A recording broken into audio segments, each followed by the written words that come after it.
Kraft presents The Great Gildersleeve. The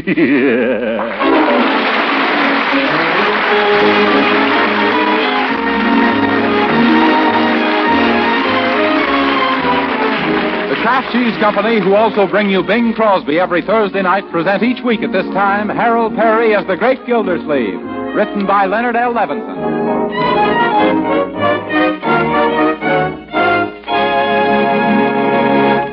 We'll hear from the great Gildersleeve in just a moment. But first, do you know what comes to my mind when I think of fresh bread, steaming hot baked potatoes, tasty pan-fried breakfast eggs, luscious cakes and cookies? Well, I think of that delicious modern margarine, Parquet margarine made by Kraft, because Parquet margarine makes all those good-tasting foods taste even better. Yes, Parquet's smooth, delicate flavor makes it grand for table use. Makes it a real flavor shortening for baking mouth-watering cookies, cakes, and pastries. Yes, and Parquet margarine is a delicious seasoning for hot vegetables. Makes pan-fried foods tastier, too. That's why I think of Parquet when all sorts of good foods come to mind. And another thing, whether you serve Parquet margarine at the table or use it for cooking, you can be sure it's good for your family. It's made from selected American farm products that are wholesome and nourishing. What's more, Parquet is a highly nourishing energy food, and every single pound contains 9,000 units of important vitamin A. So try economical Parquet margarine tomorrow. Just ask your dealer for Parquet, P-A-R-K-A-Y, the delicious margarine made by Kraft.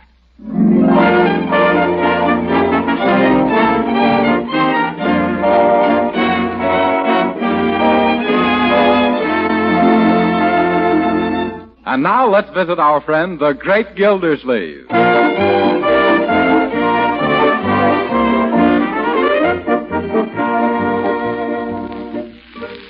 More hot cocoa, Judge Hooker? No thanks, Bertie. I'm warm enough. My, but a nice fire feels good on a cold night, doesn't it, Gildersleeve? How should I know? You've been blocking the heat in front of this fire all evening. If you're not careful, you'll give yourself a high hot foot. Gee, Uncle Mort, don't you think the fire is good for Judge Hooker's ideas? I don't know what you mean, Leroy. Well, you said they were just half-baked. Yes.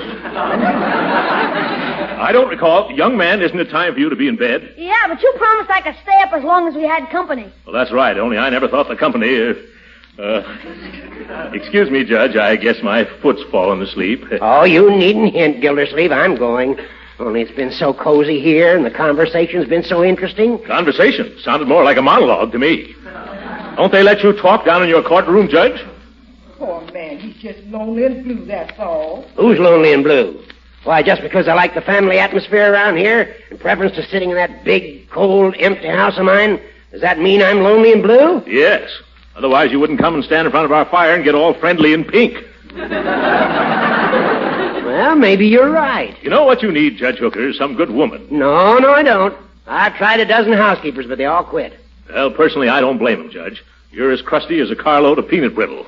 What do you mean, crusty? I'll have you know that I'm still considered one of Summerfield's most eligible bachelors. Yeah? Eligible for what? Social Security?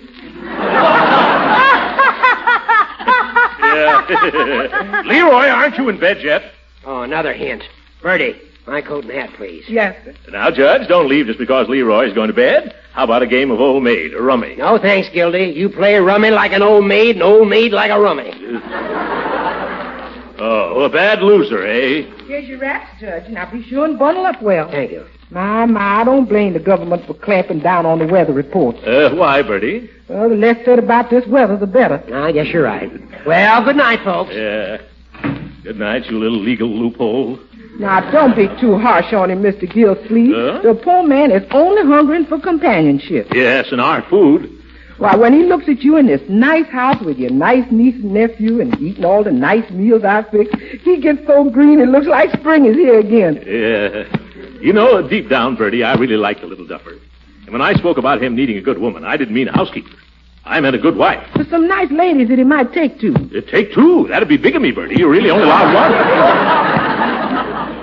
Say, Unc, are you going to marry off the judge? Well, I don't want to count my chickens before they're hatched, but Leroy, I thought I told you to go to bed. You did, Uncle Mort, twice. Well, I'm not going to tell you again. Gee, that's swell, Unc. It was getting sort of monotonous. Yeah. Okay, I'm going right now.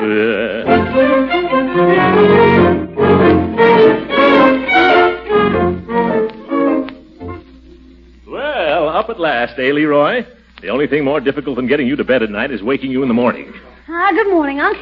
Say, remember what you said last night about finding somebody to marry Judge Hooker? Well, I didn't mean for you to hear that, young man. Well, it's lucky I did, because I've got somebody all lined up. What do you mean? Who? One of my teachers at school, Miss Cagle. Huh? Boy, the whole class has been trying to figure out a way to get rid of her ever since September. If they have? Yeah, well, they'd be glad when I tell them the judge is going to marry her. Whoa, here, wait a minute, Leroy. First, what sort of a lady is this, Miss Cagle? Well, to give you an idea, the kids elected her Miss Poison Puss of 1942. Unanimous. Why, she's so... But if she's anything at all like that, why nominate her for the title of Mrs. Hooker? Is that wrong? Well, after all, we're trying to make the judge's life brighter. Miss Cagle sounds like a drip of the first water. Oh, gee, that's right. I was so anxious to get her off our hands, I didn't realize what a dirty trick it'd be on the judge. Yes. Well, we'll have to think of somebody else, I guess. Excuse me, Mr. Gildersleeve, but how about looking here in the morning paper? The morning paper? For what? For the bride. Maybe one of the persons in the personal will turn out to be the judge's dream girl. Well, thanks, Bertie. No harm in looking. Let me see. Oh, yes, here we are. Personals. Attractive young lady, blonde, wishes to meet sympathetic gentleman of means. Object, Hollywood. No, I don't think that's the judge's style. Read the next one. That sounded better. Yes. Here it is. A well-to-do widow interested in meeting professional man over 50. Have refined tastes and grand piano. Also private income, own car, and 7 delightful children who will add life to any home. Oh. Jeepers, 7 kids. Yes, wrong number. I'm sorry, Bertie. I'm afraid our little Justice wouldn't have any peace if we snagged him a helpmate out of the help wanted. Oh, Jeepers, look at the time. I gotta get over to Piggy Banks' house. Yeah? What for, Leroy? His Aunt Henrietta is knitting sweaters for the army, and I'm to bring her some wool Marjorie left for her. Well, run along by all means, then. So Henrietta Banks is in town. Say, Henrietta Banks. What's the matter with her? Nothing. She's perfect. For Judge Hooker, I mean. She has a nice social position. Her grandfather was the first white child born in this county. And she's really not bad looking. Gee, I didn't know you knew Piggy's aunt, Uncle Mort. Yes, I met her about 10 years ago.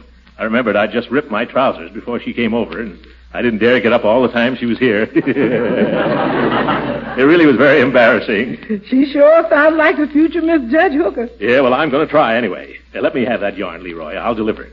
While I'm there, I can sort of subtly get around to talking about the judge and matrimony and things like that. Swell. I'll get your hat and coat on. Well, what about that appointment you had to get examined for insurance, Mr. Gildersleeve? Oh, yes. The insurance doctor's due here in half an hour. You tell him I was called away on business, Bertie. Have him come in a day or so. If I'm going to press the judge's suit, I better strike while the iron is hot. Stay out, Uncle Mort. Thank you, Leroy. You know, I'm getting quite a kick out of this idea. Won't the judge be surprised when he finds out all I'm doing for him? Well, here I go. Good luck, Mr. Gildersleeve. Happy hunting, Unc. Yes, well, thanks. Goodbye. He's a pretty swell guy, isn't he, Bertie? He sure is. Going to all that trouble just to make 2 lonely people happy. That's right. Look at him walking down the street. A regular Dan Cupid. Yes, sir. And he got the figure for it.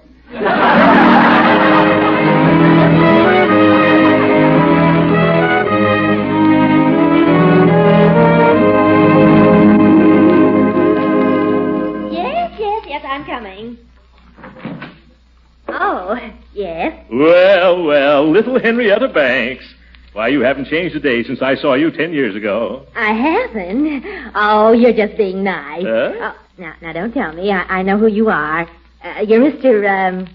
Mr. Gilder something. That's right, Gildersleeve. Oh, yes. Fancy you remembering me all this time. Well, won't you come in, Mr. Gildersleeve? Well, I don't mind if I do. My nephew, Leroy Forrester, was bringing over this yarn for you, and he happened to mention your name, and I said, well, never mind. You'd be surprised what I said. Well, have a chair, won't you? Thank you. My, I can't imagine how you could remember me. Huh? After all, we only met once before, and you seemed so shy then. Shy? Oh, yes, I remember. That was just a temporary bashfulness on my part. I suppose I was just afraid of making the wrong impression. Oh, as if you could have. As if I couldn't have. But tell me, Miss Banks, or rather, Henrietta, that is, if you don't mind. Oh, no, not at all. Go right ahead. Well, when Leroy told me that you were here, I was greatly surprised to hear that you were still Miss Banks. You were? Yes. My, but I'll bet you put up a gallant fight against all the men who must have wanted to change your name. Well, some girls like a certain independence. Oh, well, I knew that would be the trouble. That attitude of yours is hardly fair to us poor men, Henrietta. Oh, do you think so, Mr. Gildersleeve? Yes. Absolutely. Why, marriage is the most delightful of partnerships, I'm told. And reminds me, there's someone right here in this town who'd be just wonderful for you. Oh, really now? I don't know what on earth you're talking about. Now, Henrietta, you do too. I do not. Then I'll tell you. Oh, don't. So embarrassing. Who is it? Well, I'm not going to mention any names. But this fellow, well, he's been awfully lonesome. When I heard your name this morning, when he heard your name Oh, this yes, morning... yes, I understand. Well, we... Oh, Mr. Gildersleeve, you haven't changed a bit. You're just as bashful and boyish as you were the first time I met you. Well, I wasn't quite prepared. Possibly I'd better come back another time. Yes, I think I should go now. You'll be hearing from me later. I will. Oh, goodbye, Mr. Gildersleeve. Oh, not goodbye. Au revoir, Henrietta. Oh.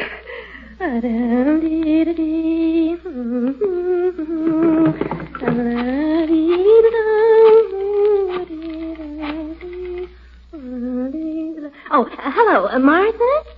Oh, Martha, you're acquainted with everyone in Summerfield. Well, tell me all you know about this Mr. Gildersleeve. Yes, that's the one. Yes? Yes? No. Well, what do you... No. No. No. Oh, no. Well, lucky me.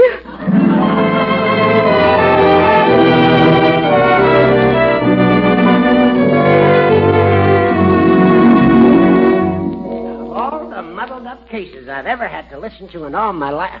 Oh, hello, Gildersleeve. Hi. Glad you dropped in. How's everything? Coming along better than you'd ever suspect, Judge. Remember our conversation out at the house the other night? Of course I do. And as soon as I left, I thought of some dandy answers, too. Now, let me see if I can remember. Oh, don't bother. But there's one thing I've been thinking about, Gildy, old man. Yeah? What was that, Judge? You remember saying that what I needed was a good woman? Yeah? I didn't give that much thought at first, but now I believe you're right. Oh, that's fine. And I have a little lady who'll be just the person for you. You think she'd know how to run my home right, huh? Oh, yes, and make you very happy, too. Hope she knows how to cook. Oh, yes. I'm sure she's a wonderful cook. Very nice looking, also. Not interested in her looks, Gildy. At my age, a good cook is a lot more important than a pretty face. Oh. Well, this lady is both. She has both. Huh? That is, she is one and has the other. Oh. When would you like to meet her? Sooner the better. Well, how about dropping over to our house for dinner next Friday? I'll have her there, too. Fine. Only you needn't go to all this trouble. Couldn't you just meet me here and we could settle the whole thing in 10 minutes? Yes. Oh, no, you can't do things that way. Why not? Well, how do you know you're going to like each other, Hooker? Huh? This is a serious step you're about to take. You've got to approach it cautiously. Oh, maybe you're right.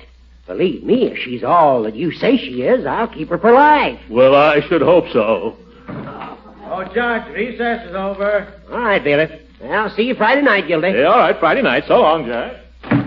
Say, Your Honor, if you're still looking for a housekeeper... No, never mind. Mr. Gildersleeve has found a woman who sounds like a perfect servant. Well, that's nice of him. Yeah, he's a pretty good friend. In his fat, bumbling way.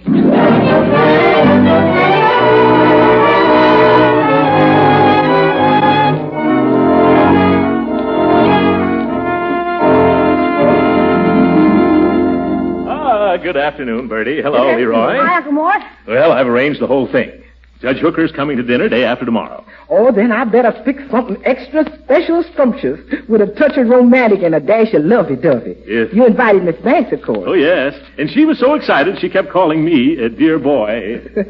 I sure hope she's going to like Judge Hooker when she meets up with him. Oh, of course she will. Just as soon as I tell her that he's the unknown admirer who's been sending her the flowers and candy and poems. Say, did I read you the new poem I sent her last night? No, let's hear it, Unc. Yeah, I've got a copy of it here under the desk somewhere. Yes, here it is, under the water bill. Yeah. Listen to this, folks. Oh, Henrietta, sweet Henrietta, I can't forget a girl like you. Wherever I go, I see your face, in the sun and the snow or any old place. Your smile turns the winter into spring and makes my poor heart go ting-a-ling-a-ling. And though I'm so shy, I worship from afar. Way up in my sky, you're the number one star. Oh, Henrietta, sweet Henrietta, I'd sure like to get a girl like you. Oh, gee.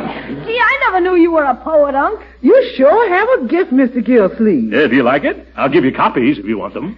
Well, that should sure make her feel mushy towards the judge. Yeah. Say, does he know he's been writing her all that guff and sending her all that stuff? Yes. Oh, no, I've invited him to come here half an hour before Henrietta gets here. Remind me to button hook her and tell him all about it then. Yes, sir, that's a very good idea. And he won't have time enough then to get cold feet. Yeah. And cold feet has ruined more romances one way or the other than practically anything.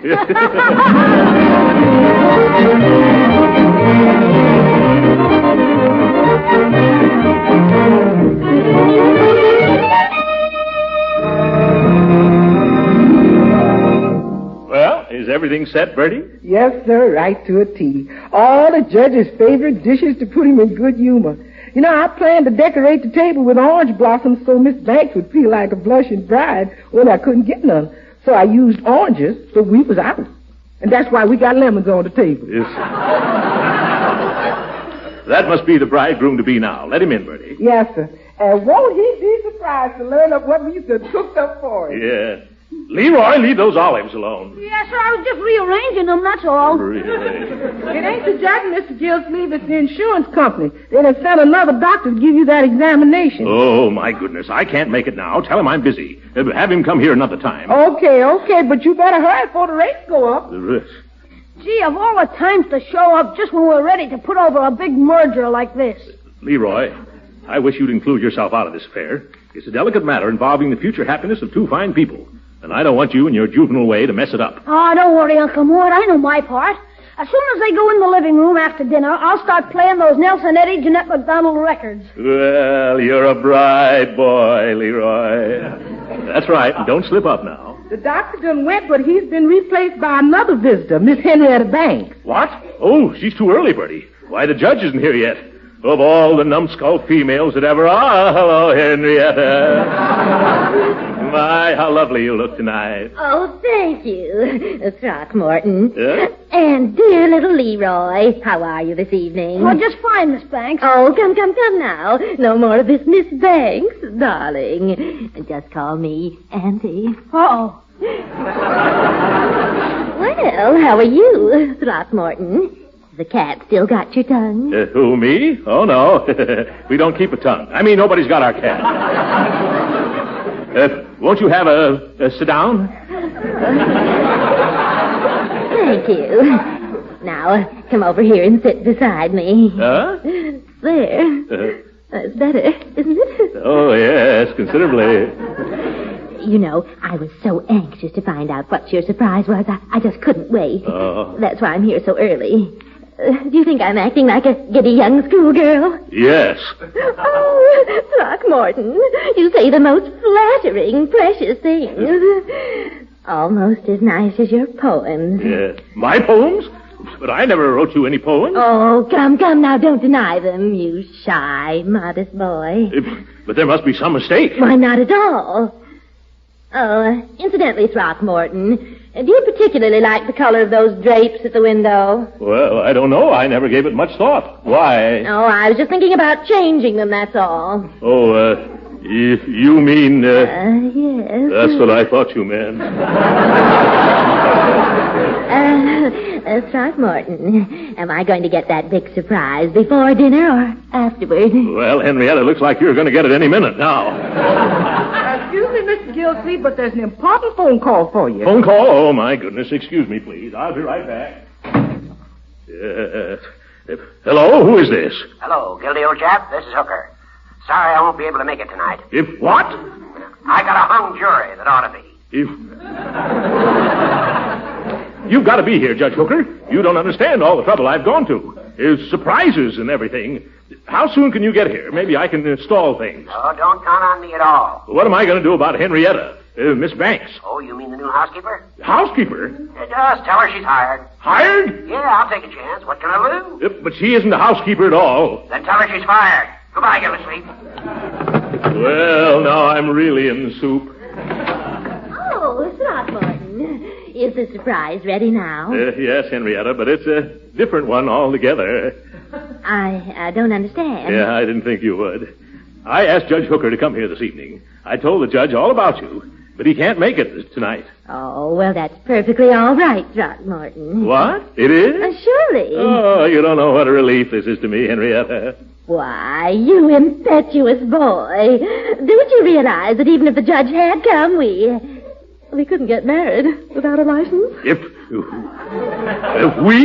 the judge wasn't going to marry us. He was going to marry you. To whom? To himself. But I don't know him at all. Oh, yes, you do. He's your unknown admirer. Oh, no, that's you. Oh, no, that's the judge. All right, then bring him here and let's see. See? Oh, well, I can hardly do that for a little while yet. Oh, you're just like all other men. After leading me on, it turns out to be a joke. A cruel, heartless joke. And after I've told all my friends. Oh. Well, you haven't heard the last of this, Mr. Gildersleeve. There are courts and laws to protect innocent girls from men like you. Goodbye. Oh, why was I ever born?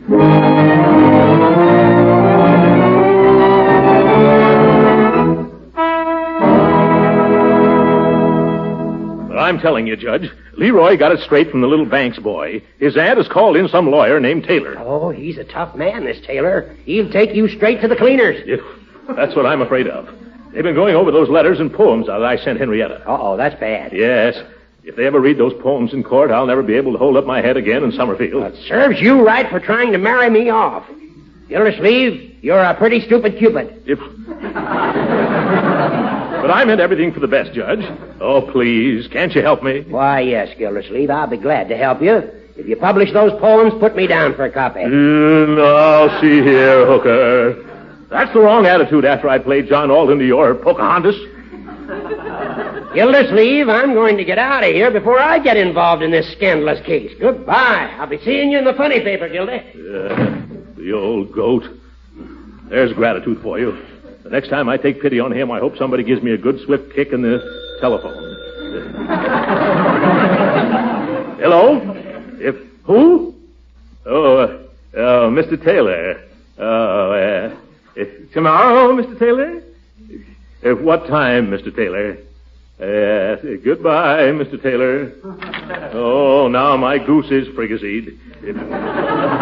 Bertie, Leroy. What is it, Unc? Did you call Mr. Gildersleeve? Yes, more bad news. Henrietta Banks is sending her lawyer over to see me tomorrow afternoon. She's going to sue me for damages if I don't marry her. Oh, gee, if you could only show her that you'd make a terrible husband. It's nonsense, Leroy. I'd make a wonderful husband. What am I saying? I'd be awful. Yeah, but how you going to prove it without marrying her? Huh? Wait a minute. I just had an idea. Yes, I think it'd work out. If I could only convince that lawyer of hers that I'm not worth marrying. But how? I know. Now listen, you two. When Mr. Taylor, the lawyer, shows up tomorrow, Bertie, you'll meet him at the door, and then you'll say to him...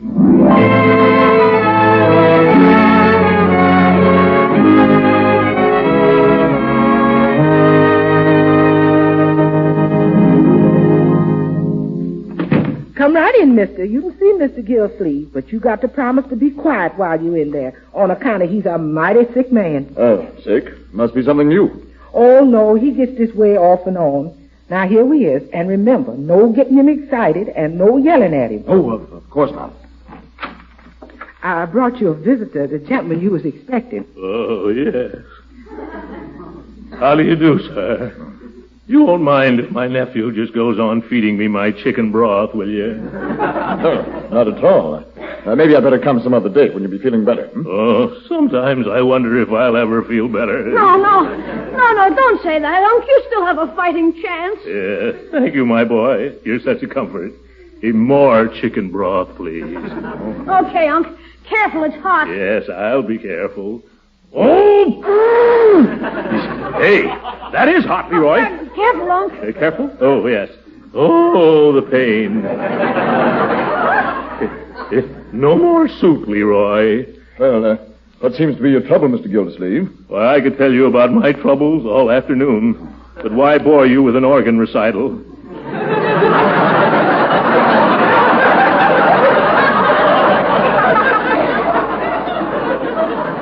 Yes, sir? That man is in no shape to get married, and any lady who gets hitched up with him better be ready to dye her wedding veil black. No, Bertie, never say die. Uncle Mort still has a 50-50 chance. Is that so? Do you want to bet? Oh. Do you want to finish dictating your will, Uncle? Excuse me for interrupting, Mr. Gildersleeve, but what's wrong with you? My heart. Oh, high blood pressure? Alternating with low blood pressure. Rather unusual. Yeah. Anything else? Yes, anything else. Uncle's been given up by 10 doctors, 6 hospitals, and a chiropractor.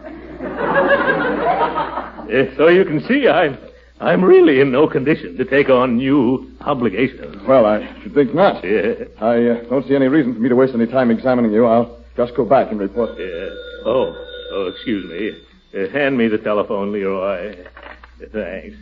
Hello? Hello, Gildersleeve. This is Judge Hooker. Say, heard the good news yet? It's all over the courthouse. Congratulations, you lucky stiff. I don't think I understand. Why, you know what's happened. Henrietta Banks has gone and eloped with her lawyer, George Taylor. What? Yeah, well, so long. Well, wow, this is wonderful. All my troubles are over. Now she can't sue me. Henrietta married her lawyer, folks. Say, if she... Then who are you, mister? Me? Oh, I thought you knew. I'm the doctor from the insurance company. What? Oh, yeah. I'm sorry you didn't make the grade, Mr. Gildersleeve. Goodbye.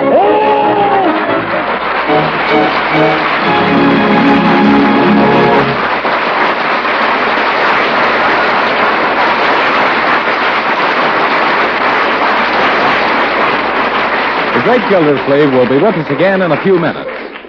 But right now, I want to answer some questions. Several people have asked me lately questions like, what's parquet margarine made of? Is it good for you? How can it taste so deliciously good? Well, I'm glad to answer those questions because it will explain why parquet margarine is so different and better than old-time margarines. Why it's a downright delicious food that's nourishing and wholesome, too. You see, parquet is a modern vegetable margarine made by Kraft, and the pure, refined American vegetable oils that go into parquet help make it the highly nutritious energy food that it is. And to its wholesome goodness, Kraft adds important vitamin A to parquet margarine, 9,000 units to every pound.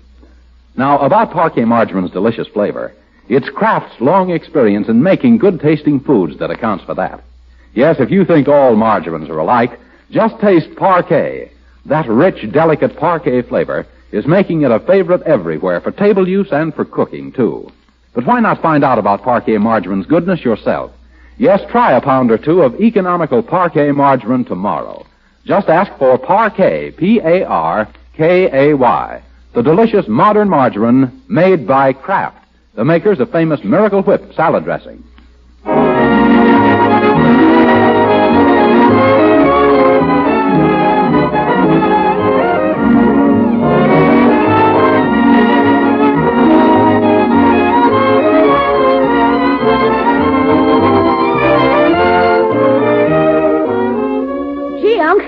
You've been turned down. What are you going to do about insurance? Leroy, I'm going to spend that money for some victory insurance. What do you mean? I'm going to invest in defense bonds that'll pay off in 10 years. It's like an endowment policy. Swell. And meanwhile, your dollars will be fighting for you and for Uncle Sam. That's right. It's a wonderful way of combining business and pleasure, isn't it?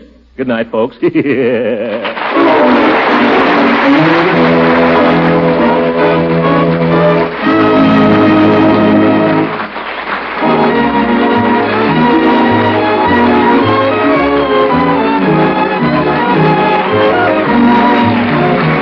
Original music heard on this program was composed and conducted by William Randolph.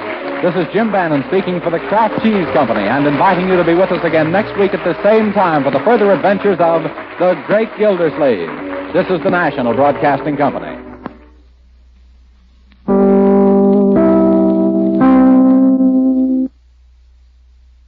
Kraft presents The Great Gildersleeve.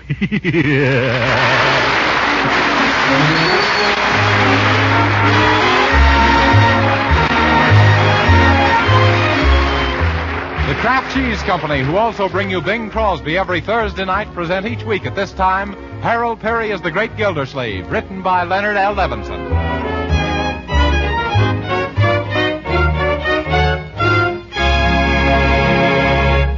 And now let's visit our friend, the Great Gildersleeve. Tonight we find him celebrating the first of the month in his customary fashion, paying bills, counting out Bertie's salary, and making allowances for Marjorie and Leroy.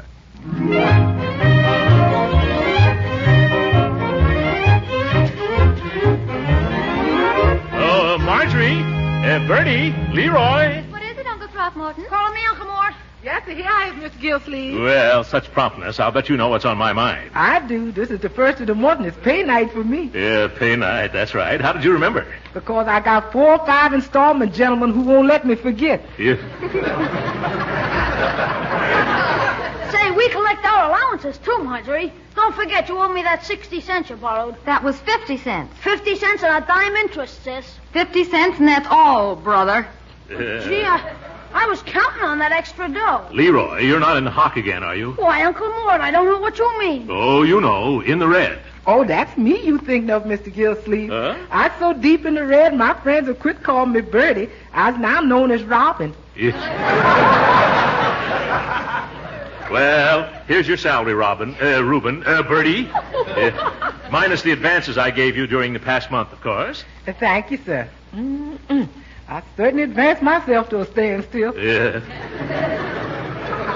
Well, you've got one consolation, Bertie. February is going to be a short month. Ain't that the truth? Yeah. Well, I wouldn't be any short if I stood in the hole, and that's what I was in. I hate February anyhow. All I get is Valentine's from the finance company. Well, here's your monthly allowance, Marjorie. Thank you. And here's yours for the week, Leroy. Say, why can't I get mine for the whole month like Marge does, Unc? I'm not a kid anymore. How about it, Unc, huh? Well, for the month, huh? Well, we can try it out. Nothing ventured, nothing ventured. Yes, here you are. Gee, thanks. And here's something for you. If for me? What's this? My bill for services rendered during January. It's just January, yes. Well, let me see. A bill? Stopping at the post office 5 times at a dime per stop, 50 cents. Going to the store 12 times at 5 cents per go, 60 cents. 3 hot dogs for Uncle Mort at the basketball game, 30 cents. Young man, I thought you were treating me. Only the first 2 times, Unc. After that, it was strictly Dutch. Yeah. Well, you can't beat the Dutch. Yes. Removing ashes from furnace, 20 cents. Spreading ashes on sidewalk, 15 cents for labor, 10 cents for ashes. My ashes, too. Rental of my bike to Uncle Mort, 10 cents. Repairing bent frame, 95 cents. Young man, I should charge you for my bent frame. Total $2.90. Well, here you are, Leroy. Thank you, Uncle. You're welcome. Sometimes when I see how you itemize every little household charge, I wonder if it was smart to teach you about business. Other times I wonder if it was necessary. Well, I guess I'll go to bed now. Goodbye, Marjorie. What? I mean good night. Good night, Bertie. Good night. Good night, Uncle Mort. Well, just a second, Leroy. Come back here, young man. Let me see your tongue. Loki? Yes. Oh, seems all right. Are you feeling well? Oh, yeah, sure, swell. Can I go to bed now? I guess so. Good night, my boy. Well, then, good night, Unc. Good night, Marge. Good night. Good night, Bertie. Good night, my boy. What's the trouble, Uncle Mort? Is that clock right? Yes. Something's wrong, either with the clock or Leroy. This is the first time in a year that he's gone to bed when he was supposed to without any arguments. I tell you, Marjorie, I don't like it.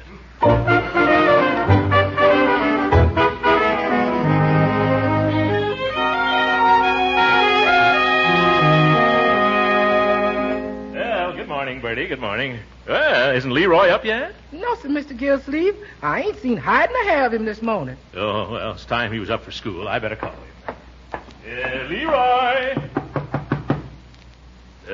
That's funny. Still asleep, the little rascal. Hey, come on, Leroy, get out of the hay before... Where is he? Ooh, a note to Uncle Mort. Marjorie! What is it, Uncle Mort? Come in here. Leroy's gone and left a note. Say, Uncle. Listen, dear Uncle Mort and Marjorie, I don't want you two to worry, but I'm going away for a while. What? I just couldn't stand it here any longer. Please don't worry about me because I'll be all right. Oh, I can't believe it. Oh, I'll take care of myself and write you soon, so be sure and don't worry. Also tell Bertie not to worry either. Yours truly, Leroy. P.S. Please feed my frogs while I'm gone. P.S. number 2. The frogs like flies. Uncle Mort, what's going to happen? Now, stop that, Marjorie. You mustn't cry. We'll have him back safe and sound in no time. There's nothing to worry about. How do you know? It says so right here in his letter. Excuse me, but I got breakfast waiting. Where's Leroy? Oh, Bertie, it looks like he's run away from home. Who, Leroy? Why, I don't believe it. It's just one of that boy's impractical jokes. Yeah, I don't think so, Bertie. He left a note. Well, there's no time to waste. We better start combing the town. Yes, it's a lucky thing he hasn't any money. He won't be able to get very. Oh, my goodness, he's got his allowance in $2.90. What about his school savings bank? Here it is, and look, it's been blitzkrieg. Huh? Oh, dear, that makes a lot of difference. It means he's got the means to go quite a distance. Oh, Uncle Mort, what are we going to do? Go right after him. Yes, but which way will we go? Yes, which way will we go? Well, if it was me, I'd head south. Bertie, quit complaining about the weather and try to be some help. Now, where'll we start? Oh, poor Leroy, if we don't find him. Now, Marjorie, you mustn't get excited. You must be keep cool and calm. Cool and calm. I'll write down a few possibilities. This pencil won't write. That ain't no pencil, that's your cigar. Yeah? Well, then where's my pencil? You smoking it. Hey, let's not get excited now, folks. Let me think. Oh, I know. There's only one way to head off our wandering boy. What's that, Uncle Mort? We'll have to notify the police. The police? Yes. They can send out a teletype all over the state and pick up Leroy before you can say calling all cars. Oh, but I hate to think of Leroy winding up in some police station. Yeah, he might not like it if we had him heaved into pokey. Huh? I don't like it myself, but there's a lot worse places he might land. Well, there's no time to lose. Come on, Marjorie. I better phone right now and tell him our little boy Blue. Oh, dear. We only knew why he ran away. Oh, I tried to figure it out, Marjorie, but it's a complete mystery to me. I keep asking myself, Throckmorton, what could you have done that you could have made Leroy run away from home? And then I keep answering myself, I don't know. Well, here goes. Oh, I hope we can keep it out of the papers. Yes, stop being nervous, my dear. Just watch me. Hello, police department. I wish to report a missing nephew. His name is Leroy Forrester. Yes, 13 years old, but he's tall for his size. He's old for his age. How tall? Oh, well, let me see. He comes to about up to here on me. Oh.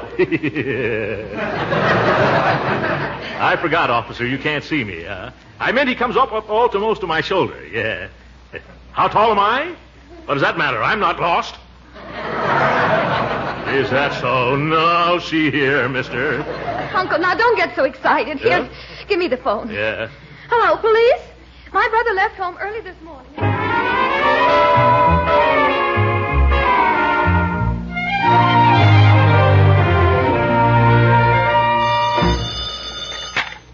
Hello? Oh, the police department. Well, at last. We've been waiting around here on tenterhooks. No, tenterhooks. T-E-N, never mind. Have you found him? Yes? Yes? Oh, well, that's something anyway. Thank you. Goodbye. Have they found Leroy, Uncle Mort? Not exactly. They've located a bakery wagon driver who gave him a lift out of town this morning in 3 cream puffs. Which way was he going? West, on the Watertown Road. In fact, Leroy told the man he was headed for Watertown. Then come on, Uncle Mort. That's where we're going. Yes. Maybe we can even find him before the police pick him up. Bertie, you stay here and answer the telephone in case the police or Leroy should call. Yes, and I'll keep my ear glued to the bell, and you keep your eyes glued to the road. Now take your time, Uncle Mort. Don't rush so. I'm not rushing. I'm just trying to keep up with you. Are you sure you know the way to Watertown, Uncle? Oh, yes. I could drive to Watertown with my eyes shut. Sometimes I think that's the way you do all your driving.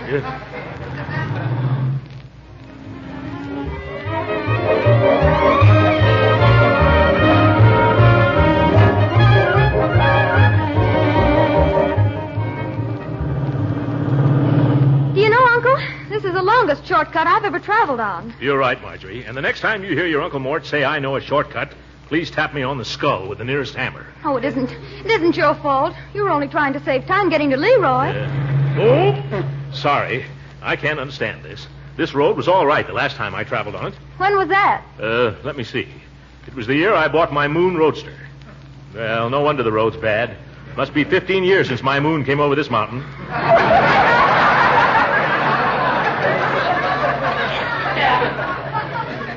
Well, we should hit the Watertown Highway in another few minutes. Yes. And once we're on the main road, I'll show you. Oh, great jumping jeeps. Flat tire. Oh, dear, look at that. A blowout. My last good tire, too. Will I remember Pearl Harbor?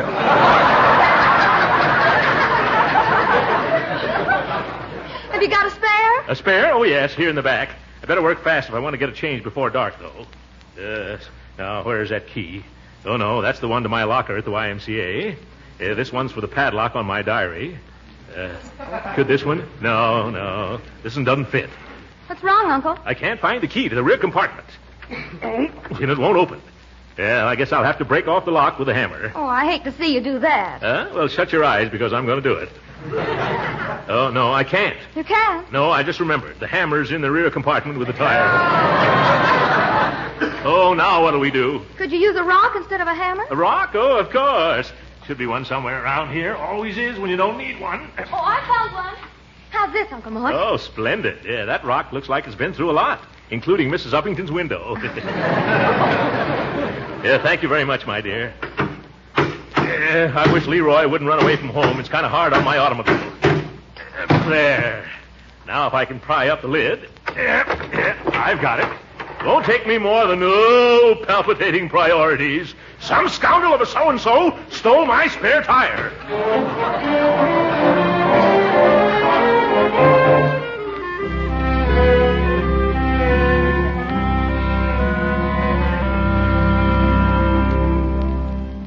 Hello. Is this Slim's garage in Jacksonburg? Yeah, this is Slim speaking. Oh, well, my name is Gildersleeve, Slim. I'm calling from, Marjorie. What's the name of this place? Joe Hogg's Hot Dogs. And good, too. If from Joe's Hot Dogs Good. I mean, Hogg's place on the Watertown Road. Yeah, I know where you are. What's your trouble? I had a blowout about 2 miles back on the shortcut from Summerfield. They told me here you might be able to fix me up with a used tire in the tube. What size tire do you use? 7 by 15. Those are scarce, brother. Haven't you got one? No, I might be able to get you one somewhere here in Jacksonburg, but not till tomorrow. Oh, tomorrow. That means I'll have to get somebody to drive me to Watertown tonight. What'll I do about my car? I'll send out and have it towed in here and try and get your tire in the morning. Towed in. Oh, that's fine. Well, I'll be coming back by way of Jacksonburg tomorrow, I hope. See you then. Goodbye. Oh, Marjorie, have you got that small change ready for me? Here you are, Uncle Mort. Oh, thanks. Hello, operator? Yeah? Oh, you've got that Summerfield number, huh? Oh, thanks. How much is it? All right, here it goes. Bells, even. Gildersleeve resident. Oh, hello, Bertie. This is Mr. Gildersleeve. Yes, sir. Did you catch up with Leroy yet? No, Bertie, we've had a blowout. Oh, that's bad. Yes, and somebody stole our spare tire. That's bad. How about using that jalopy of yours? That's baddest of all. Huh? But, Bertie, we can't get another tire until morning. Couldn't you drive out here so we could continue to Watertown in that little car of yours? Well, that's purely problematical. But I'm willing to take a chance. It appeals to my sporting instincts. What do you mean, Bertie? Well, this heap of mine is strictly ultra-knock, non-brake, unclutched, and anti-hill climbing. Well, take it easy, Bertie, but hurry up. Okay. Where are you? We're at a hot dog stand called Hogg's Inn. About 10 miles this side of Jacksonburg. I'll be there fast as I can. Oh, come to think about it, I know a shortcut. Good. No. Not the shortcut. Go the long way around. It's much quicker.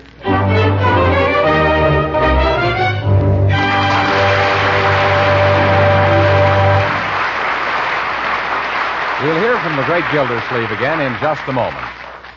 But first, I'm sure you mothers and housewives realize that you have a defense job, too. Yes, it's to serve your families plenty of good-tasting, nourishing food. Food that builds your family's muscle and morale. Well, Parquet margarine, the delicious modern margarine made by Kraft, can be a big help to you in doing that job. You see, Parquet margarine is so downright delicious, it adds delicate extra flavor to all kinds of foods. Yes, serve it generously at the table. Use it in baking. It's a genuine flavor shortening.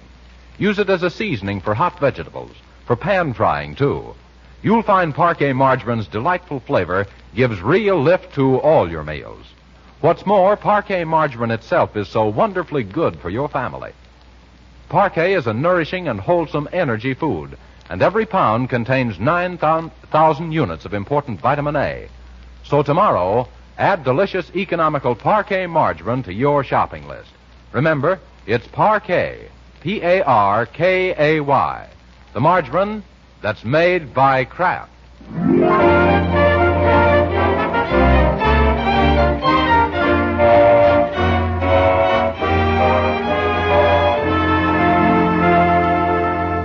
Let's join the great Gildersleeve again as he, Marjorie, and Bertie continue their search for the missing Leroy.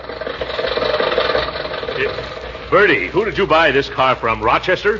No, sir. My pappy gave me this car. He bought it around about the time Mr. Roosevelt was elected. I bet it was Teddy Roosevelt. Yeah, I wouldn't doubt that, Marjorie. It certainly is a rough rider. Please don't drive so fast.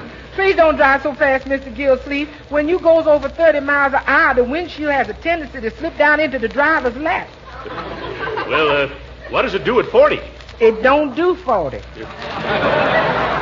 And don't blow the horn, because that blows the lights. Yeah.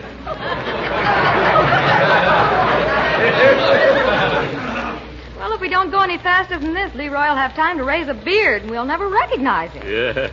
The only way we can get there any faster is to get out of this thing and walk. We're doing all right. Look, this seems to be a city we're coming into. You think it might be Watertown? Oh, no, Bertie. Watertown's still 100 miles away. This must be Jacksonburg. Why, it's taken us half an hour to travel 10 miles. Slow down, Uncle Mort. There seems to be a wreck up ahead. Can't be any worse than this one we're in. Why, George, you're right, Marjorie. Say, look at that truck on the wrong side of the street. Yeah, and there's a car turned upside down. Oh. Careful of the crowd, Uncle. You better go slower. I am. You just don't notice the change, my dear. Well, there's one fellow who won't have to worry about tires anymore. Tires. Maybe I better stop. What's wrong, Uncle Mort? Nothing. That car is the same model as mine. I can use those tires. Hey, come on, let's find out. Excuse me. Can I squeeze through, please? I just barely did. Thank you. Pardon me, mister. Come on, Marjorie. Yeah. Well, by George, this is lucky. I was right. Those tires are 7 by 15. They are? Yes. The rest of the car's so badly smashed up, I'll bet the owner will sell me one or two. Well, you better find him quick. That tow car might haul it away any minute. The tow car? Oh, yes. I wonder who the owner is. No, it was all the truck driver's fault. You don't have to take my word for it. Look at his skid marks. Huh? Oh, say, that must be the owner, Marjorie. Now, you two wait here. This is my golden opportunity. Uh-huh.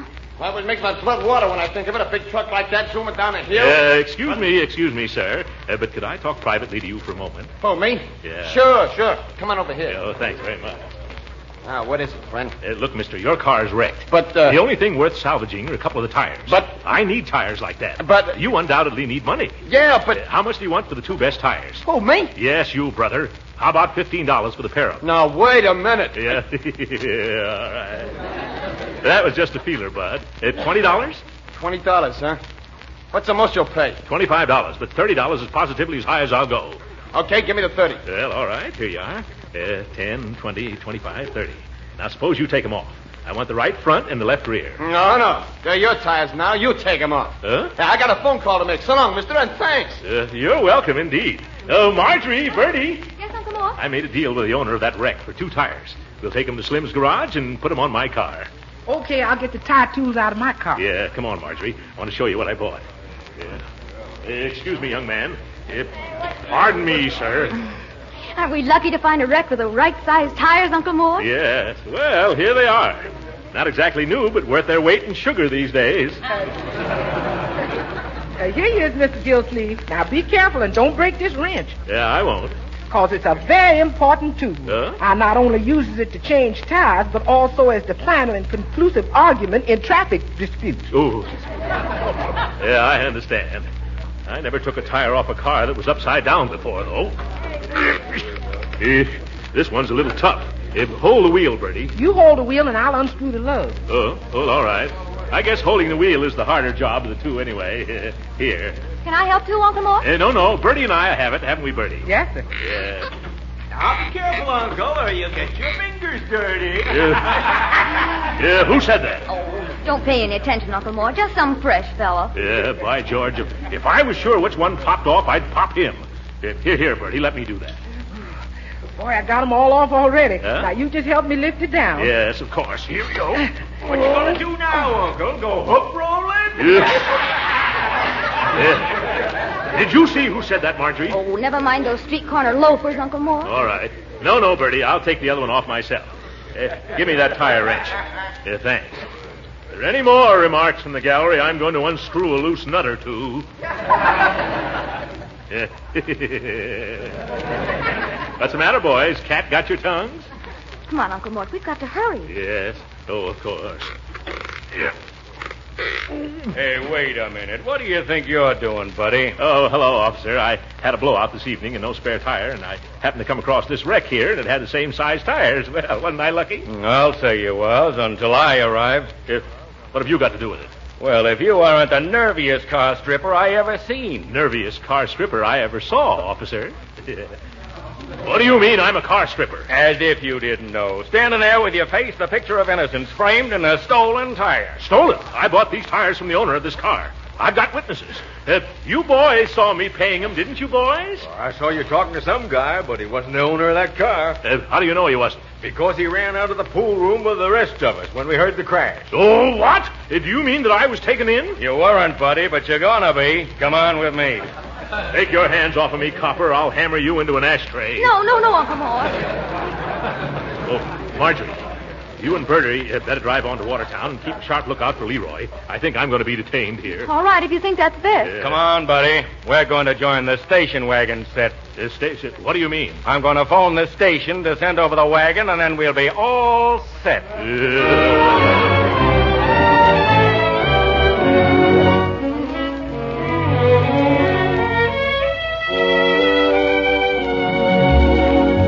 Innocent as a child, eh? I suppose you were just using those tires as teething rings. Yes. Sergeant, I bought those 2 tires. I paid for them. What's the use of trying to convince a numbskulled, fuzzy-brained flatfoot? Are you insinuating that I'm a flatfoot? If the shoe fits, wear it. I don't want to hang around this crook's coop any longer. I want some action. Okay, you're going to get it. For tonight, I'm going to put you in a nice room where no nasty tires can come in and run off with you. If you mean in the cell? No, all our cells are full. I'm putting you in a detention room. What's the difference between that and a cell? We put curtains over the bars. You can't do this to me. Who do you think I am, a common criminal? Yes. Now, shut up. What's your name? My name. What's my... Oh, yeah. Let me see. M-E-C. Huh? Last name S-E-E? Huh? Oh, yes, that's right. Dumbbell. Lem E.C., yeah. The E stands for Elmer. Okay, C. Okay, C. Yeah? Put C in the detention room. Okay. And you, mister? C is the name. Don't think you're fooling anybody giving me a phony name like Lemmy C. Huh? I know it's an alias. Now run along. This way, buddy. Come on. Oh. We're just sticking you in here till you decide to come clean with us. I have come clean. And by George, before I'm through with you, you're going to be washed up. In you go. Hey, kid, you got company. Hello, young man. Leroy. Uncle Mort. Gee, I'm glad to see you here. I'm glad to see you, too, my boy, but not here. What? Boy, you must have had a lot of pull with the police to get in to visit me. Oh, I forgot. You were the one who told them to pick me up. Yes, Leroy. We just couldn't let you run away from home like that. And this was the quickest way to get in touch with you. Well, let's get out of here and go home. Yes, let's get out of here. Oh, Leroy. I'm afraid we can't do that for a little while. Well, why not, Unc? I'll explain later. Meanwhile, young man, I want you to tell me why you ran away from home. Oh, gee, Uncle Mort. All I was going to do was enlist in the Navy. You in the Navy? Leroy, you're just 13 years old. Well, sure, but I'm awfully big for my age. Yeah. And if I went to Watertown or someplace where nobody knows me, I bet I could get in. But why? In your note, you said you couldn't stand it any longer. Were you unhappy at home, Leroy? No, it's just that I can't stand around doing nothing while our country's at war. I want to do my share. Well, that's a wonderful spirit, my boy. It makes me proud of you. But Uncle Sam can't use boys your age in the Navy. Oh, but I can work hard. I want to be in there. Oh, you just don't understand. I do understand, my boy. You think it's easy for me to watch younger men go off to fight our battles while I have to stay behind? Here we are. You're too young and I'm too old. But we each have a job to do. Every one of us. from the president to the boy in the school, Leroy. But, gee, Uncle Mort, right now school seems awfully trivial. Leroy, it's the millions of trivial things, well done, that's going to win this war for us. Like the farmer who grows more food, and the factory hand who produces more equipment, and the housewife who makes everything go a little farther. Even the children who gather up waste paper and scrap iron. And all of us who buy bonds and contribute our time and money and prayers and inspiration. We're all in the Army, Leroy. The Army that stands back of our soldiers and our sailors and our flyers. And the better we do our job, the sooner they're going to finish theirs.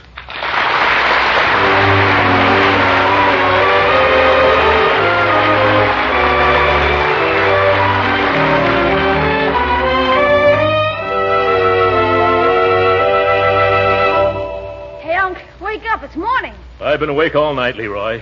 This mattress must be stuffed with old prisoners. And, Leroy, just stop calling me Unc. I don't want it ever known that Throckmorton P. Gildersleeve spent the night in a calaboose suspected of highway robbery.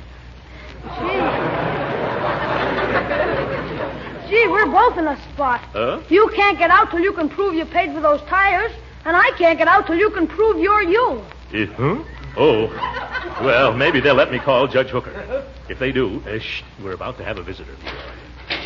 Okay, kid, come on. And bring your things. Your sister's outside to take you home. Gee, thanks. Well, so long, mister. I'll do everything I can to help you get free. Oh, thank you, Sonny. Yep, wait a minute. Don't close that door, officer. I demand to see the desk sergeant. What, again? Oh, all right. But this is the last time, see? Yes, they can't keep me here unless I'm charged. I know my rights. I didn't study commercial law in night school 2 years for nothing. Your sister's in the chief's office over there. Oh, hey, go ahead, Sonny. I'm going to talk to the sergeant. Hey, Sarge, he wants to see you again. What is it this time? Sergeant, either you release me at once or I'm going to sue you and Casey and the chief of police and the whole town of Jacksonburg for $1 million apiece. Now, calm down, Mr. C. I tried to trace the ownership of that car you stripped, and the garage man who's got it now can't find the owner to sign a complaint against you. Oh, why should he? He got his tires back, and I want out. Well, under the circumstances, I guess we'll have to release you. Well, that's better. And a lucky thing for you, too. Now, you see here, mister, if anybody's lucky, it's you. You're awfully lucky that guy ain't here to prosecute you. What guy are you talking about? The owner of that wrecked car. A fellow from Summerfield by the name of Throckmorton P. Gildersleeve.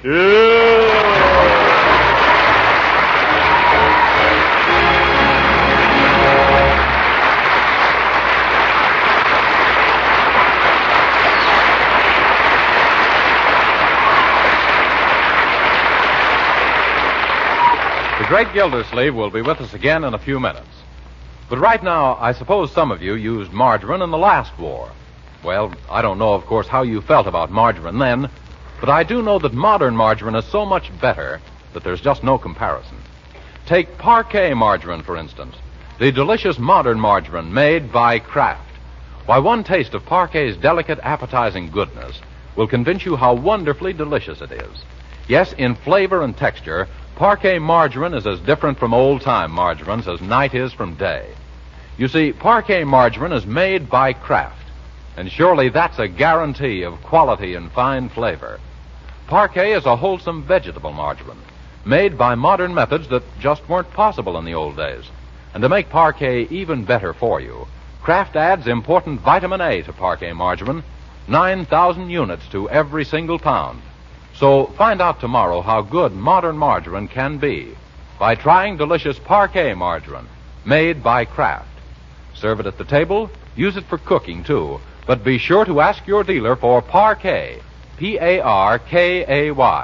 It's the margarine made by Kraft.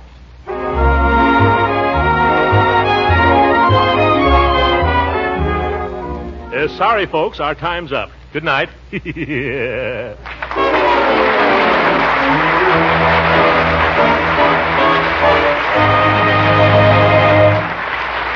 Original music heard on this program was composed and conducted by William Randolph.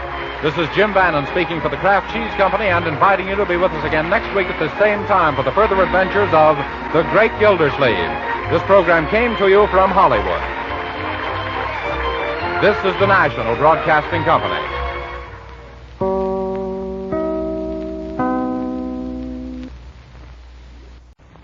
Kraft presents The Great Gildersleeve.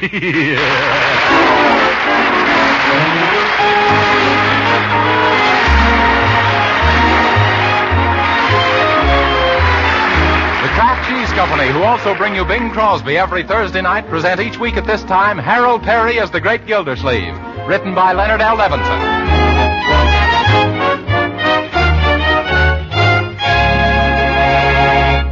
And now let's visit our friend, the Great Gildersleeve, who we find covered with oil and grease, having just finished fixing Bertie's sewing machine.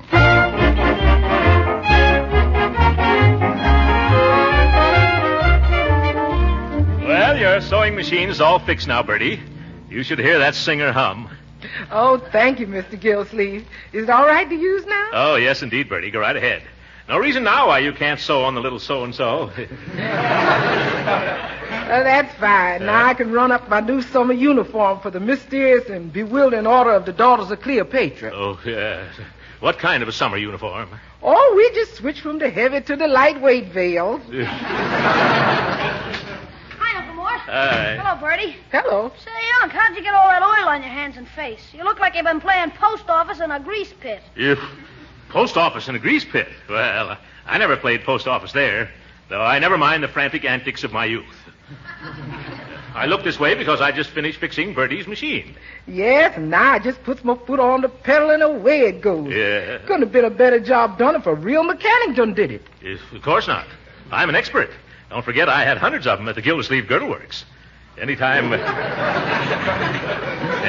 had a breakdown, I'd bounce right out of my office and fix the trouble before the motor had a chance to slow down. Gee, I never knew that. Why, I could take a machine like Bertie's apart and put it together again in the dark in less time than it'd take the average mechanic in broad daylight. And another thing, a bell. Oh, my goodness, a visitor. Mustn't see me in this disgraceful condition. I hope there's plenty of hot water, Bertie. Okay, I'm coming. Oh, hello, Miss Banks. Come right in. Thanks, Bertie. Oh, Marge, Penny Banks is here. My, that ain't the snappiest uniform I ever did see. What, you supposed to be, a lady general? No, Bertie, this is the Red Cross Motor Corps uniform. Well, what do you folks do, doctor sick automobiles? No, but we're supposed to know how to fix our own cars. Well, I have to get back in the kitchen before Leroy hollers that he's feeling holler. Here's Marjorie, Penny. Oh, sorry to kept you waiting, darling. Well, you needn't have hurried. I don't think we'll be able to start the motor mechanics course this afternoon after all. We won't? Why not? Well, Mr. Cobb, who was supposed to show us how to tear down a motor, can't be there. Oh, that's too bad. Gee, it'll be almost impossible to reach the girls and tell them not to come. Yeah.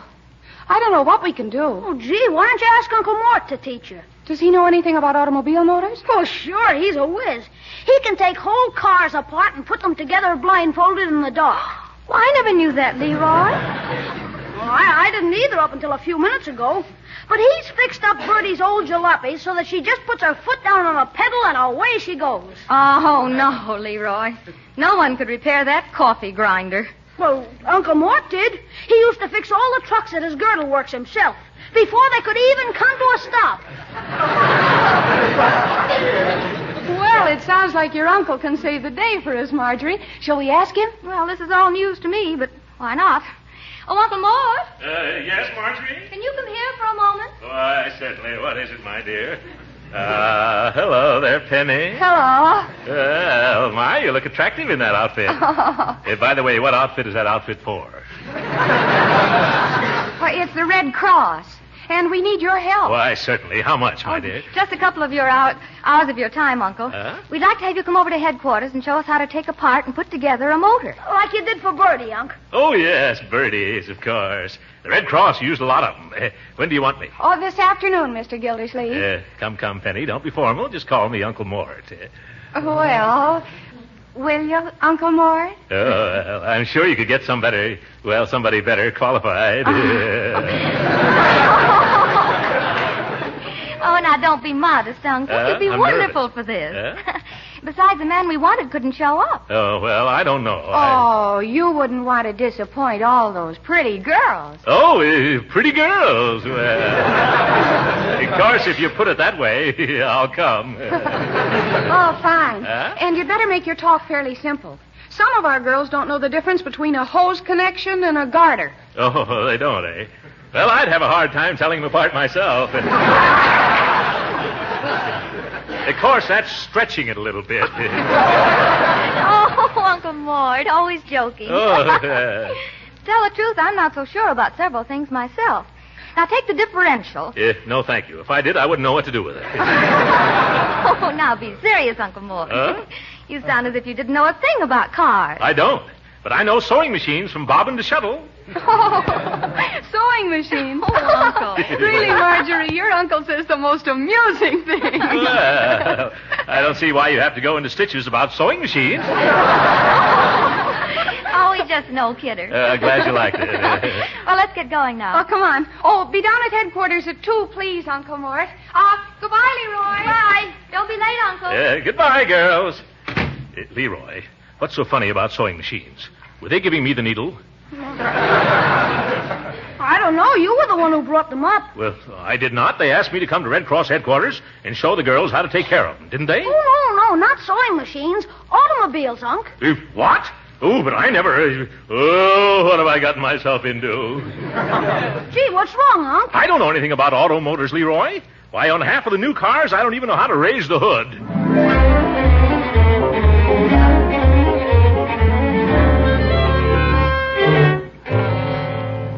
Uncle Mort, I didn't mean to get you in this jam.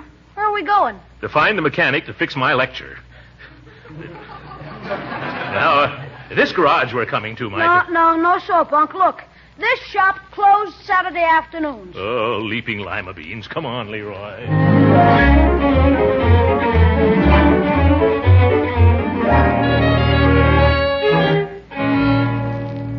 What a town this is. So far, only one mechanic who works on Saturday afternoons, and he can't speak English. Well, cheer up, Unc. Maybe there's one here. I hope so. I'm getting corns on my bunions.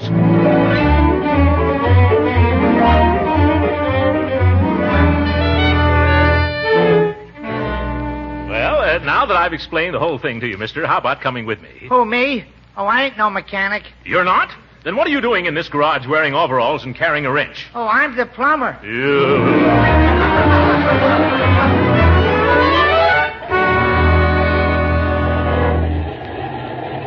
Come on, Uncle Mort, let's go inside. You're 30 minutes late already. Good. Maybe the girls have all gone home by now. No, they've waited. They have? There's a whole gang of them inside. Boy, are they keen lookers. They look like a bunch of magazine covers. Yeah, well, this is the first time I'd rather be looking at popular mechanics. Oh, come on now, Uncle Mort. Give them the old line. Yeah, and they'll take the old line and hang me with it. Well, there's Marge, and she sees us. We can't back out now. No. Oh, come in, Uncle Mort. Oh, thank you, Marjorie. Sorry we're late. Hello, Leroy. I didn't know you were coming along, too. Oh, I figured if I came and listened to Uncle Mort, I'd hear things I never knew before. Yeah. Oh, Penny, here's Uncle Mort now. Oh, at last. Girls, here's a man who can tear a motor down and put it back together again, blindfolded, just as easily as he can with his eyes open. Well, that's no lie. Shh, Leroy. Girls, I want you to meet Mr. Throckmorton P. Gildersleeve. Yes. Hello, girls. Hello, Mr. Gildersleeve. Oh, come. Don't call me Mr. Gildersleeve. Just call me Uncle Mort. Oh, and this is Mrs. Salisbury Twitchell, Uncle Mort. Oh, yes. Now, how do you do? Charmed, Mrs. Twitchell. The pleasure's all mine. I dare say you're right. Mrs. Twitchell's been kind enough to lend us her station wagon, Uncle. And you're sure, Mr. Gildersleeve, that you're an expert in these matters? Oh, don't worry about your benzene buggy, Mrs. Twitchy. You'd be surprised at just how much I know. Yeah, if all you sweet young things will gather around, and you too, Mrs. Twitchell, I'll explain all the important features. Excuse me. Mind if I come in and listen? Oh, hello, Judge Hooker. What are you doing here? Oh, I just came down to see you in action, Gildy, old pal. Bertie told me where you were, and I figured I might learn something. The old goat. Ladies, this is Judge Hooker. How do you do, ladies? A judge who never has to lay down the law, because after he's through with it, it lays down by itself. Now, Gildy, suppose you stop gassing and get started. Yes, all right. Now, ladies, in studying the modern motor, the first thing we encounter is the hood. Every car should have a hood. Do I make myself clear? Oh, yes, Uncle Mort. Uncle Mort? That's right. We're all one big family here, Grandpa. The hood covers the motor, as I said. Well, now that we've covered the motor... Now, wait a minute. Wait a minute, Uncle. Yes. Suppose you tell us what goes on under the hood when you start the motor. Oh, yes. Maybe you'd like to tell the girls, Judge? No. I wouldn't rob you of the pleasure for anything. You just go right ahead. Yes, all right. Now, first you touch the starter. That starts the car. Unless, of course, you forget to turn on the ignition key. Well, suppose you turn the key and step on the starter, but the battery is dead. Who is that? Oh, yes, I see you now, my dear. Well, I'm glad you brought that up. That brings us down to dead batteries. Now, a dead battery... Wait a minute. Yes. You aren't finished with the motor yet. In fact, you haven't started it. Well, how can I with a dead battery? Yes. Now, to get back to the motor, or as we experts call it, the engine. The strange thing about an engine is that it might be missing and still be right there. Yes. This happens when the spark plugs fail.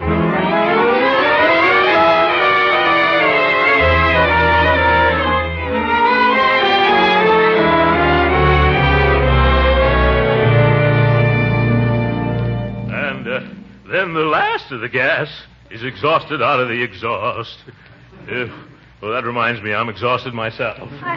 Here's a chair, Uncle Mort. Thank you. Nice going. Let's get out of here pretty soon. You're right. Well, if it's all clear to you now, ladies... Oh, wait. I'm sure the girls have loads and loads of questions for you. Yes, that's what I thought, you backseat driver.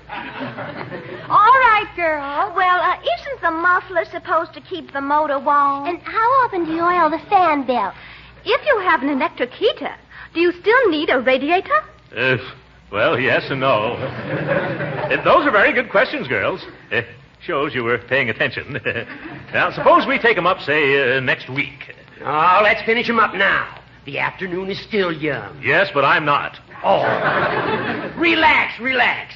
I figured out a nice, simple way for you to answer all the girls' questions. What's that, Judge? Just show them everything you've been talking about by taking the motor all apart. Why, that's a splendid idea, Uncle Mort. Oh, Marjorie, my own flesh and blood, too. Oh, that should be very interesting, shouldn't it, girls? I think it would. Don't you think so, Mrs. Twitchell? Well, I'm not sure. I know less about automobiles now than I knew when I came here. It's beyond me how anyone who looks so simple can make everything look so complicated.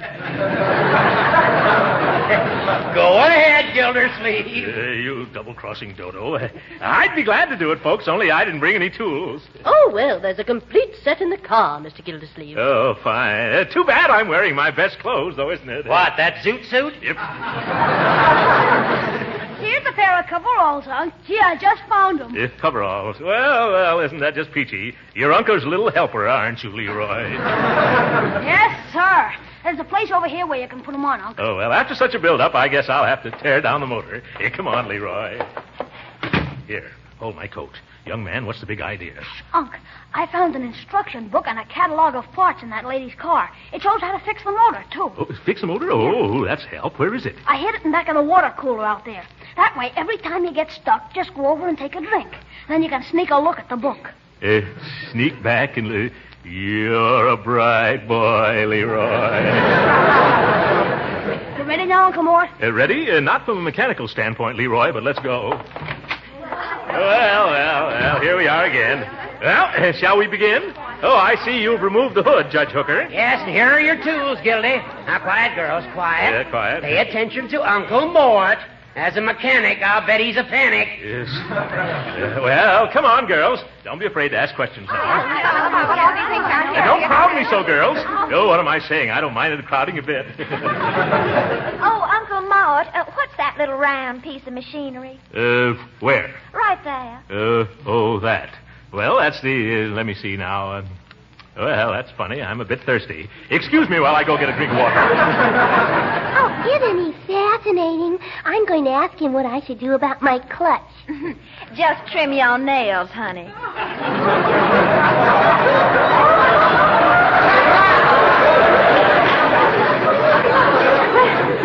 But I still don't understand why one needs both a radiator and a heater. And now, my dears, what was that question? Well, I just wanted to know what this little round dingus is. Oh, that. That's the generator. Number 4B33, 28 amps, sells for $8.95 FOB Detroit.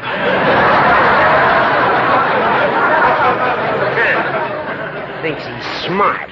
You'll have to take it off before you can get the motor out, Gildy. Yeah, I knew that. Hand me the wrench, Leroy.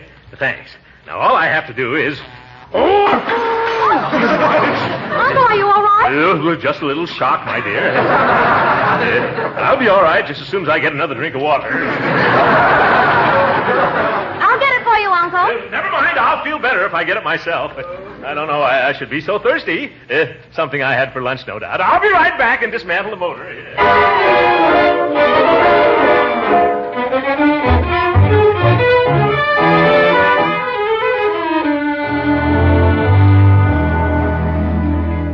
According to my watch, it took you just 2 hours to take that motor apart. Well, Gildersleeve, I gotta hand it to you. In all my experience, I've never seen a man do so much work and drink so much water at the same time. Yes, I've been to the cooler more times than a patrol wagon. Better sit down, Unc. You look a little seasick. Huh? It's not that, Leroy. It's just the tide coming in. Well, girls, Mr. Gildersleeve has certainly revealed all the mysteries of a motor. But I still don't understand the difference between a heater and a radiator. Yeah. Oh, Uncle Mort, I think you're just wonderful. And I think you're just... thank you, my dear. Thank you. Well, I don't think anyone was more amazed than I was. Oh, Marge, I know someone who was. Be quiet, Leroy. Say, girls, I've got an idea. How about you being my guest for tea and sandwiches? Now, there's a nice little place right around the corner. Oh, Daddy. Oh, that's very kind of you, Judge Hooker. Come on, everybody. All right, but I'll have to wash up first. Oh, no, you mustn't waste any time going to tea, Mr. Gildersleeve. Why not, Mrs. Twitchell? Because you'll have to put my motor back together again. Oh. I'll need it to drive out to my country place later on. Oh, yes. I forgot all about your motor. Anyway, I'm so full of water I couldn't have drunk tea anyway. I'll stay and help you, Uncle Mort. Thanks, Leroy. Run along, girls, now. I don't mind. So long, Gildy, old chap. And I hope you know where to put all those parts. I know where everything should go, Judge, including you. Leroy, I'm not a violent man, but someday I'm going to play soccer all day with that little all-day sucker. Oh, cheer up, Uncle Mort. I bet you can put this motor back together again even faster than... Shh. Oh, what's that? Marching. Oh! At ease. Oh, look, the army's outside, Leroy. Excuse me, sir. I brought down a detachment of men from Fort Platte. We were told that there would be a group of Red Cross canteen hostesses here to meet the men. Oh, well, I don't know where they could be. Say. Why, yes, that's what I'll do. How many soldiers have you got outside, Captain? 142. 142. Splendid. One of our public-spirited citizens just took the girls out for a snack. Now, I'm sure he'd love to have you join him. Just march your gang over to the tea shop round the corner and ask for Judge Hooker. He'll be tickled pink to see you.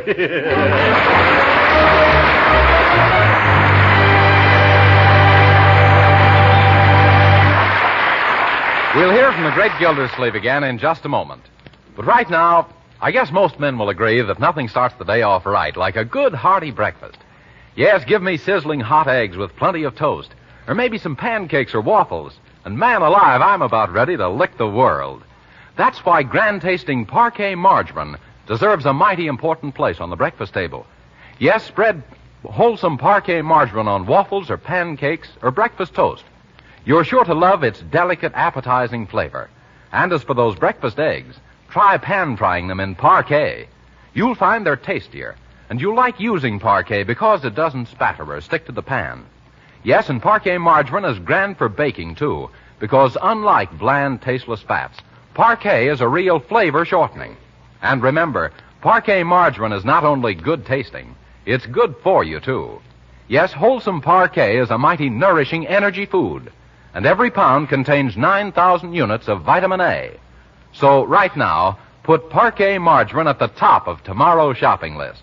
Remember, it's Parquet, P-A-R-K-A-Y. It's made by Kraft.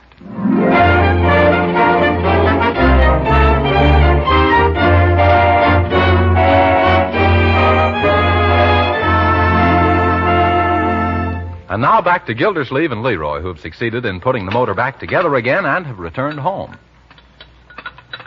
More fried onions, Mr. Gildersleeve? No, thanks, Bertie. I only ate these to get them out of my sight. They look like piston rings, and I never want to look a piston ring in the face again. How about you, Leroy? Oh, nothing more, thanks.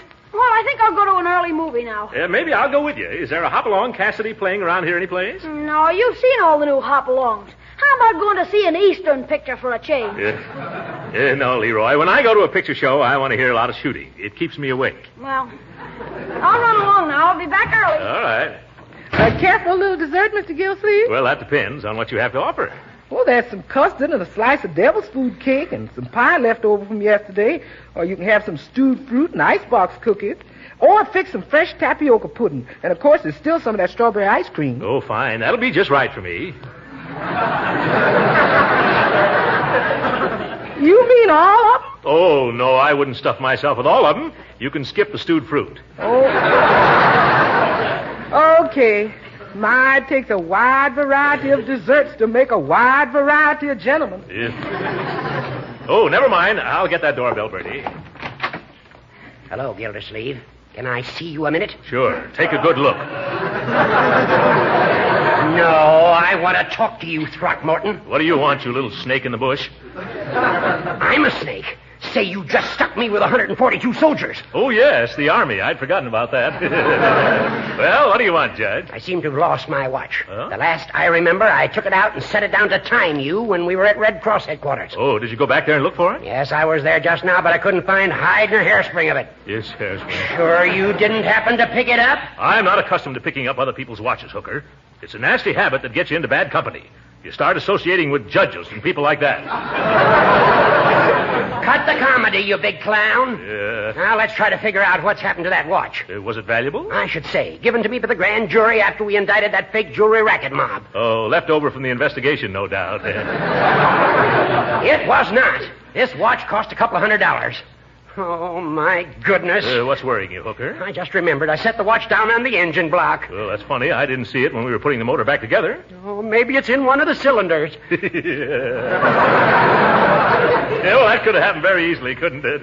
Yes, it could. Well, don't stand there. Do something. Help me. Why should I help you, you misguided little nincompoop? That's no way to talk to your pal, Throcky. Hey, pal. Oh, come on. We've got to rush down there and tear that motor apart again and rescue that watch before that woman drives it away. Oh, you mean Mrs. Salisbury Twitchell. Sounds like a nervous hamburger. Yeah. The minute she starts that motor, my beautiful watch will be ground up into junk. Please, Gildersleeve, please. I'm sorry I was mean to you this afternoon. Well, all right. I'll come down and help you, baby. But first, I'm going to have a bit of dessert. You care to join me in a dish of custard, Judge? No, come on. There isn't a moment to lose. Now, all in good time. She won't start that car. Your watch is safe. What makes you think so? Because after Leroy and I had the motor all put together again, we found 6 or 7 parts we forgot to put in.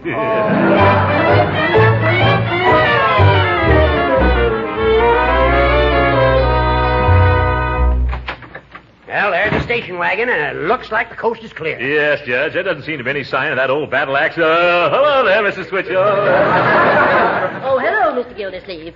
I've just packed some boxes to be sent overseas. I wonder if you'd put them in the back of my car. Oh, Judge Hooker will only be too glad to do that, won't you, Judge? Oh, yes, of course. Oh, thank you. They're right in here. Look, pal, I'll take Madam Hoity-Toity out of here while you dig into that motor for my watch. Nothing doing, chum. I've been through that engine once today. I'll lure the old buffalo away. After all, I'm more of a lady killer than you are. Yeah, they look at you and laugh themselves to death. Okay, I'll resign. No, I apologize. See if you can get her away from here, and then I'll go to work. All right, I'll take her out somewhere for a little while. But remember, you're going to pay the expenses. Yes. Are these the packages, Mrs. Twitchell? Oh, yes. As soon as they're loaded, I'll take them down to the express office. Oh, incidentally, I hope I'll find my car in good condition. Oh, you'll find it all right. You'll find it all right. Yeah. After I overhauled it all, though, the judge called something to my attention. And what was that? Well, the judge is quite an expert. He seemed to think that there was a sort of a Swiss movement in the motor. Oh, he did? Yeah. He thought that if you didn't mind, he'd try to get it out. Oh, well, all right. I'll be in town again tomorrow. Oh, I think he'd rather have you do it right now. Now? Yes, he feels that he could save time that way. All right, if it won't take too long. Oh, it won't. Merely a minor adjustment. Judge, Mrs. Twitchell says it'll be all right. You mean for me to get the watch out? What's that? Yeah, be sure to watch out for trouble. Take your time, Judge. Take your time. Don't worry, he'll wash out. And while he's working, would you care to step out for a bit of sherbet? Oh, no. No, I do. Oh, what's that? What's what? That? You must have very sharp ears. I can't hear a thing. Would you like to go out for a banana split, Mrs. Twitchell? I know a place where they make the drippiest banana splits. Oh, no. I really don't. Now, Mr. Gildersleeve, surely you heard that. Oh, yes. Those chimes are certainly beautiful, aren't they? That weren't chimes. Those is my car. What's he doing to it? Now, don't worry, Mrs. Twitchell. He's just tuning it up. Well, it sounds like Wheeling Steelmakers tuning up. Yeah. Now, just compose yourself, my dear. The judge knows what he's doing. Say, I know what you need. You do? What? A nice big bowl of chili con carne. Come, Mrs. Twitchell. I know a place where they serve the hottest chili in town, with all the beans and onions you want thrown in free.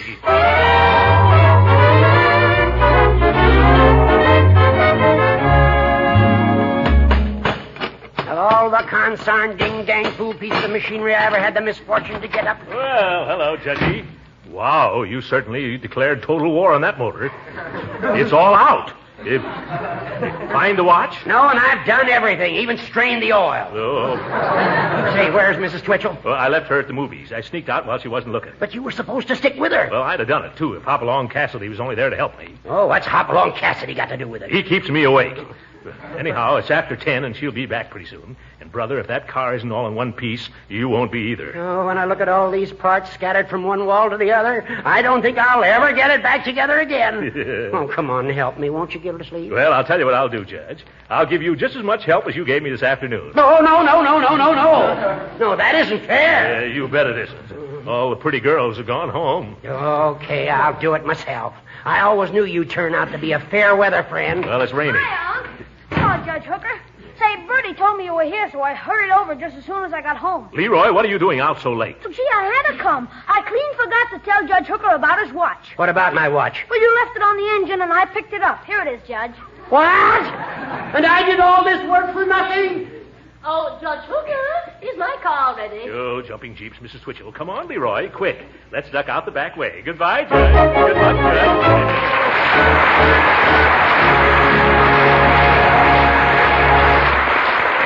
The great Gildersleeve will be with us again in a few minutes. But first, I'm sure you housewives have to be pretty wide awake in your food shopping these days. Yes, you have to buy wisely. Be sure the foods you get are nourishing, good tasting, and fit into your food budget, too. Well, that's where delicious Parquet margarine can help out a lot.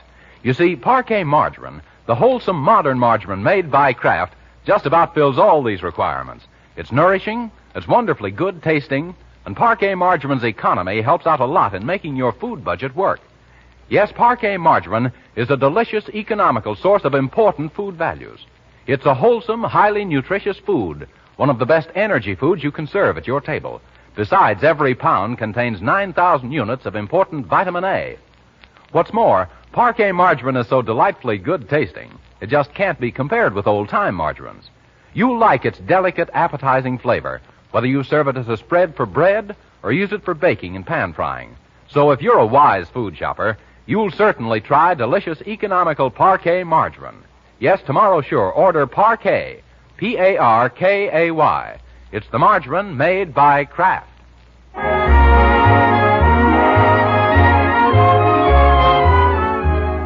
Ladies and gentlemen, from now on, we're going to be on wartime. And if time means money, wartime means that our country needs all the money we can spare. And when you invest in defense bonds and saving stamps, you all join in saying, "You're a hard man, MacArthur." Good night.